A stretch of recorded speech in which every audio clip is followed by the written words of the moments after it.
Chapter 3. The miracle working power of your subconscious. The power of your subconscious is enormous.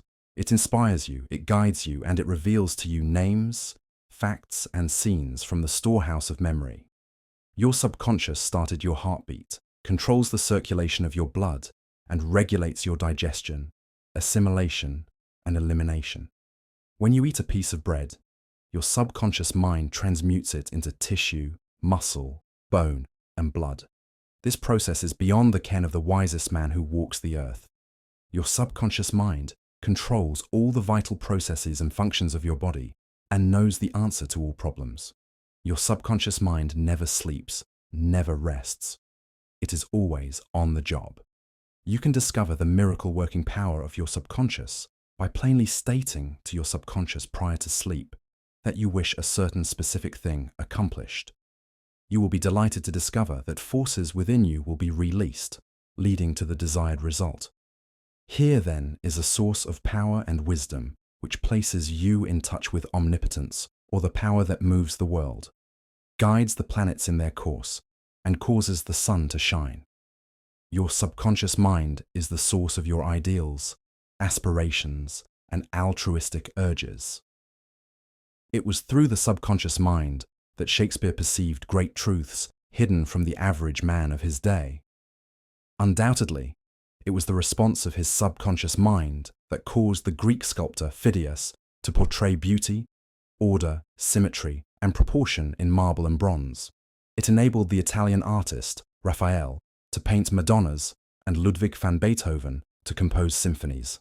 There is a power and intelligence within you that far transcends your intellect, causing you to marvel at the wonders of its ale. All these experiences cause you to rejoice and believe in the miracle-working powers of your own subconscious mind. Your subconscious is your book of life. Whatever thoughts, beliefs, opinions, theories, or dogmas you write, engrave, or impress on your subconscious mind, you shall experience them as the objective manifestation of circumstances, conditions, and events. What you write on the inside, you will experience on the outside. You have two sides to your life, objective and subjective, visible and invisible, thought and its manifestation. Your brain receives your thought, which is the organ of your conscious reasoning mind. When your conscious or objective mind accepts the thought completely, it is sent to the solar plexus, called the brain of your mind, where it becomes flesh and is made manifest in your experience. As previously outlined, your subconscious cannot argue. It acts only from what you write on it. It accepts your verdict or the conclusions of your conscious mind as final. This is why you are always writing on the book of life, because your thoughts become your experiences. Ralph Waldo Emerson said, "Man is what he thinks all day long. What is impressed in the subconscious is expressed." William James, the father of American psychology, said that the power to move the world is in your subconscious mind. Your subconscious mind is one with infinite intelligence and boundless wisdom. It is fed by hidden springs and is called the law of life. Whatever you impress upon your subconscious mind, the latter will move heaven and earth to bring it to pass. You must therefore impress it with right ideas and constructive thoughts. The reason there is so much chaos and misery in the world is because people do not understand the interaction of their conscious and subconscious minds. When these two principles work in accord, in concord, in peace, and synchronously together, you will have health, happiness, peace, and joy. There is no sickness or discord when the conscious and subconscious work together harmoniously and peacefully. The tomb of Hermes was opened with great expectancy and a sense of wonder, because people believed that the greatest secret of the ages was contained therein. The secret was as within, so without, as above, so below. In other words, whatever is impressed in your subconscious mind is expressed on the screen of space. This same truth was proclaimed by Moses, Isaiah, Jesus, Buddha, Zoroaster, Lao Tzu, and all the illumined seers of the ages. Whatever you feel as true subjectively is expressed as conditions, experiences, and events. Motion and emotion must balance. As in heaven, your own mind, so on earth, in your body and environment. This is the great law of life. You will find throughout all nature the law of action and reaction, of rest and motion. These two must balance. Then there will be harmony and equilibrium. You are here to let the life principle flow through you rhythmically and harmoniously. The intake and the outgo must be equal. The impression and the expression must be equal. All your frustration is due to unfulfilled desire. If you think negatively, destructively, and viciously, these thoughts generate destructive emotions, which must be expressed and find an outlet. These emotions, being of a negative nature, are frequently expressed as ulcers, heart trouble, tension, and anxieties. What is your idea or feeling about yourself now? Every part of your being expresses that idea. Your vitality, body, financial status, friends, and social status represent a perfect reflection of the idea you have of yourself. This is the real meaning of what is impressed in your subconscious mind and which is expressed in all phases of your life. We injure ourselves by the negative ideas which we entertain. How often have you wounded yourself by getting angry, fearful, jealous, or vengeful? These are the poisons that enter your subconscious mind. You were not born with these negative attitudes. Feed your subconscious mind life-giving thoughts, and you will wipe out all the negative patterns lodged therein. As you continue to do this, all the past will be wiped out and remembered no more. A personal healing will ever be the most convincing evidence of the healing power of the subconscious mind. Over 40 years ago, I resolved a malignancy of the skin through prayer. Medical therapy had failed to check the growth, and it was getting progressively worse. A clergyman, with a deep psychological knowledge, explained to me the inner meaning of the 139th Psalm, wherein it says, "In thy book all my members were written, which in continuance were fashioned, when as yet there was none of them." He explained that the term book meant my subconscious mind, which fashioned and moulded all my organs from an invisible cell. He also pointed out that inasmuch as my subconscious mind made my body, it could also recreate it and heal it according to the perfect pattern within it. This clergyman showed me his watch and said, "This had a maker, and the watchmaker had to have the idea first in mind before the watch became an objective reality. And if the watch was out of order, the watchmaker could fix it." My friend reminded me that the subconscious intelligence, which created my body, was like a watchmaker, and it also knew exactly how to heal, restore, and direct all the vital functions and processes of my body, but that I had to give it the perfect idea of health. This would act as cause, and the effect would be a healing. I prayed in a very simple way as follows. My body and all its organs were created by the infinite intelligence in my subconscious mind. It knows how to heal me. Its wisdom fashioned all my organs, tissues, muscles, and bones. This infinite healing presence within me is now transforming every atom of my being, making me whole and perfect now. I give thanks for the healing I know is taking place now. Wonderful are the works of the creative intelligence within me. I prayed aloud for about 5 minutes 2 or 3 times a day, repeating the above simple prayer.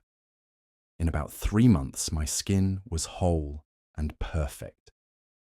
As you can see, all I did was give life-giving patterns of wholeness, beauty, and perfection to my subconscious mind, thereby obliterating the negative images and patterns of thought lodged in my subconscious mind, which were the cause of all my trouble.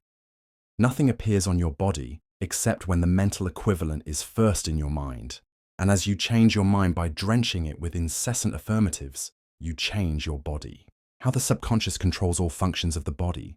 While you are awake or sound asleep upon your bed, the ceaseless, tireless action of your subconscious mind controls all the vital functions of your body without the help of your conscious mind.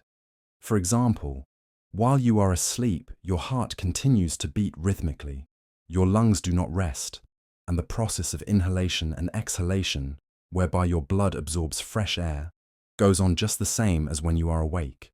Your subconscious controls your digestive processes and glandular secretions, as well as all the other mysterious operations of your body. The hair on your face continues to grow, whether you are asleep or awake.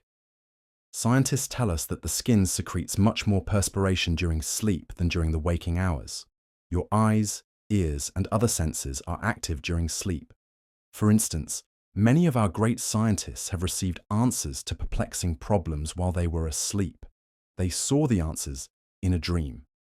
Oftentimes, your conscious mind interferes with the normal rhythm of the heart, lungs, and functioning of the stomach and intestines by worry, anxiety, fear, and depression. These patterns of thought interfere with the harmonious functioning of your subconscious mind. When mentally disturbed, the best procedure is to let go, relax, and still the wheels of your thought processes. Speak to your subconscious mind, telling it to take over in peace, harmony, and divine order. You will find that all the functions of your body will become normal again. Be sure to speak to your subconscious mind with authority and conviction, and it will conform to your command. Your subconscious seeks to preserve your life and restore you to health at all costs. It causes you to love your children, which also illustrates an instinctive desire to preserve all life. Let us suppose you accidentally ate some bad food. Your subconscious mind would cause you to regurgitate it. If you inadvertently took some poison, your subconscious powers would proceed to neutralize it. If you completely entrusted yourself to its wonder-working power, you would be entirely restored to health. How to get the subconscious to work for you? The first thing to realize is that your subconscious mind is always working. It is active night and day, whether you act upon it or not.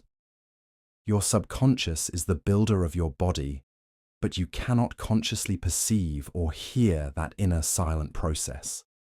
Your business is with your conscious mind and not your subconscious mind. Just keep your conscious mind busy with the expectation of the best, and make sure the thoughts you habitually think are based on whatsoever things are lovely, true, just, and of good report. Begin now to take care of your conscious mind, knowing in your heart and soul that your subconscious mind is always expressing, reproducing, and manifesting according to your habitual thinking. Remember, just as water takes the shape of the pipe it flows through, the life principle in you flows through you according to the nature of your thoughts. Claim that the healing presence in your subconscious is flowing through you as harmony, health, peace, joy, and abundance. Think of it as a living intelligence, a lovely companion on the way. Firmly believe it is continually flowing through you, vivifying, inspiring, and prospering you. It will respond exactly this way. It is done unto you as you believe. Healing principle of the subconscious restores atrophied optic nerves. There is the well-known, duly authenticated case of Madame Beer of France recorded in the archives of the Medical Department of Lourdes, France. She was blind, the optic nerves were atrophied and useless. She visited Lourdes and had what she termed a miraculous healing. Ruth Cranston, a Protestant young lady who investigated and wrote about healings at Lourdes in McCall's magazine, November 1955, writes about Madame Beer as follows. At Lourdes, she regained her sight incredibly, with the optic nerve still lifeless and useless, as several doctors could testify after repeated examinations. A month later, upon re-examination, it was found that the seeing mechanism had been restored to normal. But at first, so far as medical examination could tell, she was seeing with dead eyes. I have visited Lourdes several times where I too witnessed some healings, and of course, as we shall explain in the next chapter, there is no doubt that healings take place at many shrines throughout the world, Christian and non-Christian. The waters of the shrine did not heal Madame Beer, to whom we just referred, but by her own subconscious mind, which responded to her belief. The healing principle within her subconscious mind responded to the nature of her thought. Belief is a thought in the subconscious mind.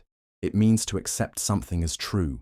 The thought accepted executes itself automatically. Undoubtedly, Madame Beer went to the shrine with expectancy and great faith, knowing in her heart she would receive a healing. Her subconscious mind responded accordingly, releasing the ever-present healing forces. The subconscious mind, which created the eye, can certainly bring a dead nerve back to life. What the creative principle created it can recreate. According to your belief, is it done unto you? How to convey the idea of perfect health to your subconscious mind. A Protestant minister I knew in Johannesburg, South Africa, told me the method he used to convey the idea of perfect health to his subconscious mind. He had cancer of the lung. His technique, as given to me in his own handwriting, is exactly as follows. Several times a day, I would make certain that I was completely relaxed mentally and physically. I relax my body by speaking to it as follows. My feet are relaxed. My ankles are relaxed. My legs are relaxed. My abdominal muscles are relaxed. My heart and lungs are relaxed. My head is relaxed. My whole being is completely relaxed. After about 5 minutes, I would be in a sleepy, drowsy state. And then I affirmed the following truth. The perfection of God is now being expressed through me. The idea of perfect health is now filling my subconscious mind. The image God has of me is a perfect image, and my subconscious mind recreates my body in perfect accordance with the perfect image held in the mind of God. Another wonderful way to convey the idea of health to your subconscious is through disciplined or scientific imagination. I told a man who was suffering from functional paralysis to make a vivid picture of himself walking around in his office, touching the desk, answering the telephone, and doing all the things he ordinarily would do if he were healed. I explained to him that this idea and mental picture of perfect health would be accepted by his subconscious mind. He lived the role and actually felt himself back in the office. He knew that he was giving his subconscious mind something definite to work upon. His subconscious mind was the film upon which the picture was impressed. One day, after several weeks of frequent conditioning of the mind with this mental picture, the telephone rang by prearrangement and kept ringing while his wife and nurse were out. The telephone was about 12 feet away, but nevertheless he managed to answer it. He was healed at that hour. The healing power of his subconscious mind responded to his mental imagery, and a healing followed. When he shifted his attention to the healing power within him, the power flowed through, his focused attention enabling him to walk. Whatsoever ye shall ask in prayer, believing ye shall receive. Matthew 21:22. Ideas worth remembering. 1. Your subconscious mind controls all the vital processes of your body and knows the answer to all problems. 2. Prior to sleep, turn over a specific request to your subconscious mind and prove its miracle working power to yourself. 3. Whatever you impress on your subconscious mind is expressed on the screen of space as conditions, experiences, and events. Therefore, you should carefully watch all ideas and thoughts entertained in your conscious mind. 4. The law of action and reaction is universal. Your thought is action, and the reaction is the automatic response of your subconscious mind to your thought. Watch your thoughts. 5. All frustration is due to unfulfilled desires. If you dwell on obstacles, delays, and difficulties, your subconscious mind responds accordingly, and you are blocking your own good. 6. The life principle will flow through you rhythmically and harmoniously if you consciously affirm, I believe that the subconscious power which gave me this desire is now fulfilling it through me. This dissolves all conflicts. 7. You can interfere with the normal rhythm of your heart, lungs, and other organs by worry, anxiety, and fear. Feed your subconscious with thoughts of harmony, health, and peace, and all the functions of your body will become normal again. 8. Keep your conscious mind busy with the expectation of the best, and your subconscious will faithfully reproduce your habitual thinking. 9. Imagine the happy ending or solution to your problem. Feel the thrill of accomplishment, and what you imagine and feel will be accepted by your subconscious mind and bring it to pass.